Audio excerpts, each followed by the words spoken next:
ఈ రోజుల్లో ఎంత కేరింగ్ హెయిర్ పైన చూపించినా హెయిర్ ఫాల్ అనేది అయిపోతుందండి. నా చిన్న టైంలో అసలు కుంకుడుకాయలు తప్ప ఇంకేటి యూజ్ చేసేదాన్ని కాదు. ఎంత లావుగా ఉండేదో జుట్టు. కానీ ఇప్పుడు నాది ఊడిపోయి ఎలక తోకలాగా అయిపోతుంది. మళ్ళీ మా పాపదే అలానే అయిపోతుందేమో అని తనకి హాలిడే టైంలో లేకపోతే సండే ఇలాంటప్పుడు ఏదైనా ఒక హెయిర్ ప్యాక్ చేసేసి వేస్తూ ఉంటాను. ఎప్పుడు నేనే వేయడం ఏంటి, నువ్వు తెలుసుకోవాలి కదా అని చెప్పేసి ఈరోజు అయితే తనకి హెయిర్ ప్యాక్ చేసేసి ఇచ్చాను వేసుకొని. ఇంకా సగం కింద పడేసి సగం అయితే హెయిర్కి పెట్టుకుంది. తెలుస్తుందిలే అనేసి వదిలేశాను. పాప హెయిర్ ప్యాక్ వేసుకునే లోపు నేను వంట కూడా కంప్లీట్ చేసేసాను. అలాగే కాస్త వేడివేడిగా తినేసాను కూడా అన్నము. చేపల పులుసు ఉంటే ఇంకా టెంప్టింగ్గా ఉండదా, తినకుండా ఎలా ఉంటాంలేండి, అందుకే తినేసాను.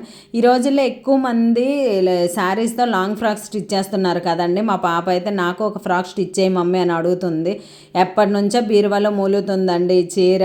కొత్తదేని ఒక్కరోజు కూడా పాపానికి కట్టుకోలేదన్నమాట. ఎందుకు ఇంకా తను అడుగుతుంది కదా, ఖాళీగా ఉన్న బదులు ఫ్రాక్ అయినా స్టిచ్ చేస్తే బెస్ట్ అనేసి ఫ్రాక్ స్టిచ్ చేసేసాను అనమాట. దీన్ని ఫుల్ వీడియో కూడా ఉందండి, అది కూడా అప్లోడ్ చేస్తాను. నాకైతే ఫ్రాక్ చాలా బాగా నచ్చింది. మీకు నచ్చినట్టయితే కామెంట్ చేసి వీడియోకి లైక్ చేసేయండి.